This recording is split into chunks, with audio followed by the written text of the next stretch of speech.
പ്രിയപ്പെട്ട ശ്രോതാക്കൾക്ക് നമസ്കാരം.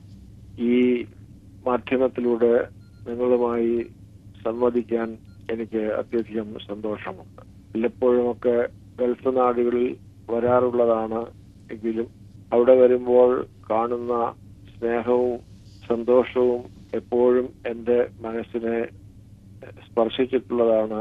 എങ്കിലും ഇതുപോലെ പതിവായ ഒരു പരിപാടിയിൽ കൂടെ ഗൾഫിലെ എൻ്റെ സഹോദരി സഹോദരങ്ങളുമായി സംവദിക്കുന്ന ഒരു സമ്പ്രദായം ഇതാദ്യമായി തുടങ്ങുകയാണ്.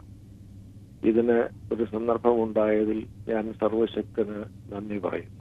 ഈ കാര്യം ആരംഭിക്കുന്നത് ചിങ്ങമാസത്തിന്റെ ആദ്യ ദിവസങ്ങളിലാണ് എന്നുള്ളത് വളരെ കൗതുകകരമായ ഒരു യാദൃച്ഛികതയാണ്. ഇതിനെക്കുറിച്ച് ആലോചിക്കാനും പറയാനും തുടങ്ങിയിട്ട് കുറെ കാലമായി. ചിങ്ങമാസത്തിൽ നല്ല കാര്യങ്ങൾ തുടങ്ങാനുള്ള മലയാളിയുടെ മനസ്സിന്റെ ബാക്കിയാണ് ഇതുവരെ ഇത് വൈകിപ്പോയതിന്റെ കാരണം എന്ന് ആശ്വാസത്തിന് വേണ്ടി പറയാമെങ്കിലും യാദർച്ഛികമായ കാരണങ്ങൾ കൊണ്ട് അങ്ങനെ സംഭവിച്ചത്. ഇവിടെ കേരളത്തിൽ ഓണത്തിന്റെ തിരക്കുകളിലേക്ക് സമൂഹം വഴിമാറിക്കൊണ്ടിരിക്കുകയാണ്. അതിനെക്കുറിച്ചുള്ള ഏറ്റവും കൗതുകകരമായ ഒരു വിവരണം എനിക്ക് ഇന്നലെ എൻ്റെ ഡ്രൈവറിൽ നിന്ന് കിട്ടി.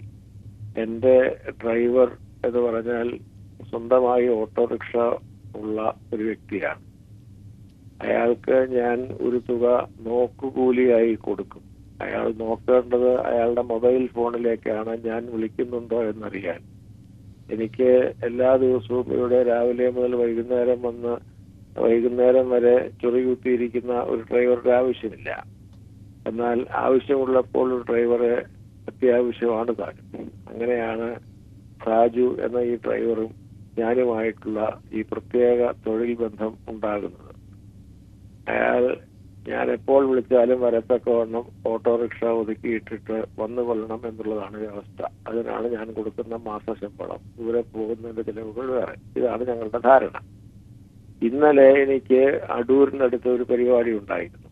അതുകൊണ്ട് ഞങ്ങൾ യാത്ര ചെയ്ത് പോയപ്പോൾ പതിവ് പോലെ ഞാൻ സാജുവിനോട് ചോദിച്ചു, കഴിഞ്ഞ ദിവസങ്ങളിൽ നല്ല ഓട്ടം ഉണ്ടായിരുന്നു. സാജു വളരെ സന്തുഷ്ടനായിരുന്നു. സാജു പറഞ്ഞു, എല്ലാവരുടെ കയ്യിലും ധാരാളം പൈസയാണ് സാർ, അതുകൊണ്ട് ഇപ്പൊ ആരും കണക്ക് പറയുന്നില്ല. വലിയ തിരക്കാണ്. അത് സ്റ്റാച്യു മുതൽ മണക്കാട് വരെയുള്ള ഒരു ചുറ്റുവട്ടത്തിലാണ് ഈ തിരക്ക് മുഴുവൻ. ഒരു കടയിൽ നിന്ന് ഇറങ്ങുന്നയാൾ അടുത്ത കടയിലേക്ക് ഓടുകയാണ്. അതിനിടയ്ക്ക് മീറ്റർ നോക്കാനും കണക്ക് പറയാനും തർക്കിക്കാനും ഒന്നും ആരും നിൽക്കുന്നില്ല. ഏറ്റവും ചെറിയ ദൂരത്തിന് പോലും എനിക്ക് 20 രൂപ തരുന്നു. 1000-1200 രൂപ ദിവസവും കിട്ടുന്നുണ്ട് ഈ കാലയളവിൽ. അത് ചെറിയ കാര്യമല്ല എങ്കിലും എൻ്റെ ശ്രദ്ധ അങ്ങോട്ട് തിരിഞ്ഞത് ഈ സമയത്ത് മാത്രമായിരുന്നു. കാരണം അയാളുടെ ക്ഷേമാന്വേഷണം നടത്തുന്ന കൂട്ടത്തിൽ എന്നും ഞാൻ അന്വേഷിക്കാറുള്ളതാണ് വണ്ടിക്ക് ഓട്ടമുണ്ടോ, പൈസ ഉണ്ടോ എന്നൊക്കെ ഉള്ള കാര്യം. സാധാരണ ശരാശരി കഴിഞ്ഞ ഒരു വർഷത്തിനിടയ്ക്ക് ഒരു ദിവസം പോലും ഇയാൾ 500-600 കൂടുതൽ കിട്ടിയതായി പറഞ്ഞിട്ടില്ല. ഇപ്പോൾ പറയുന്നു ഓണക്കാലമായതുകൊണ്ട് 1200 രൂപയിൽ കുറയാതെ എല്ലാ ദിവസവും കിട്ടുന്നുണ്ട്.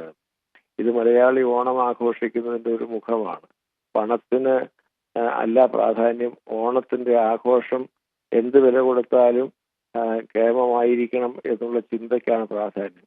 ഇത് തെറ്റായ ഒരു സംഗതിയാണ് എന്ന് ഞാൻ പറയുകയില്ല. കാരണം ഒരു സമൂഹത്തിന്റെ മനസാക്ഷി ഒന്നാകെ ഉത്തേജിതമാകുന്ന ഒരു കാലമാണിത്.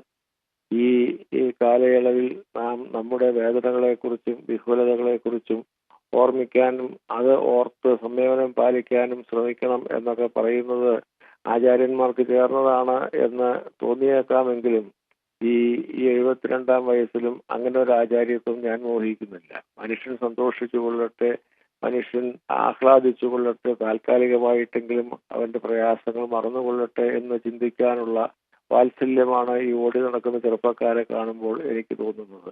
തിരുവനന്തപുരം നഗരത്തിലെ തിരക്കുകൾ കണ്ടാൽ എന്നും ഇവിടെ ഓണമായിരുന്നെങ്കിൽ നമുക്കിവിടെ ജീവിക്കാൻ പോലും സാധിക്കുകയില്ല എന്ന് തോന്നുമാറ് ഉള്ള തിരക്കാണ്. ആ ആഹ്ലാദമാണ് കണ്ടു നിൽക്കുന്ന എന്നെ പോലുള്ള ആളുകളെ സന്തോഷിപ്പിക്കുന്നത്. ഈ ഓണത്തോട് അടുത്ത് വരുമ്പോൾ ശ്രദ്ധിക്കുന്ന ഒരു കാര്യം, ഈ ഓണത്തിനിടയ്ക്ക് നമുക്ക് ഒരു ദിവസം നഷ്ടപ്പെടുകയാണ്. അമേരിക്കയിലേക്ക് പോകുമ്പോൾ ഒരു ദിവസം ലാഭിക്കുന്നത് പോലെ അമേരിക്കയിൽ നിന്ന് തിരിച്ചു വരുമ്പോൾ എല്ലാവർക്കും ഒരു ദിവസം നഷ്ടപ്പെടും. ഇത്തവണ അത്തം കഴിഞ്ഞ് 9-ാം ദിവസമാണ് ഓണം. ആ ഒരു ദിവസത്തിന്റെ നഷ്ടം കൂടെ ഈ 9 ദിവസത്തെ ഓട്ടം കൊണ്ട് പരിഹരിക്കണമെന്നുള്ള മട്ടിലാണ് മലയാളി ഇപ്പോൾ ഓടുന്നത്. മലയാളിയുടെ ആഹ്ലാദത്തിന് അവൻ കണ്ടെത്തുന്ന ഒരു കൊച്ചു ഉള്ളറയുടെയും കഥയാണ്. അതുകൊണ്ട് തന്നെ അതിൻ്റെ മറ്റ് ശാസ്ത്രമോ ചരിത്രമോ ഒന്നും പ്രസക്തമല്ല. ഇവിടെ ഒരു സമൂഹം ജാതിമത ചിന്തകൾക്ക് അതീതമായി ഒന്നായി ആഹ്ലാദത്തിന്റെ നാളുകളിലേക്ക് അവരറിയാതെ വഴുതിക്കൊണ്ടിരിക്കുന്നു എന്നുള്ളതാണ് ചിങ്ങമാസത്തിന്റെ പുലരിയിൽ തിരുവനന്തപുരത്ത് നിന്ന് കാണുന്ന കാഴ്ച. ഇതിൽ പങ്കെടുക്കാൻ നാട്ടിലെത്താൻ കഴിയുന്നവർക്ക് നാട്ടിലെത്തിയും നാട്ടിലെത്താൻ കഴിയാത്തവർക്ക് നാട്ടിലെ കാര്യങ്ങൾ അറിഞ്ഞ് ഗൾഫ് നാടുകളിൽ ഇരുന്നും ഈ ഓണത്തിന്റെ സന്തോഷത്തിലേക്ക് അടുക്കുന്ന ചിങ്ങമാസത്തിന്റെ ആഹ്ലാദം ഉണ്ടാകട്ടെ എന്ന് ഞാൻ പ്രാർത്ഥിക്കുന്നു.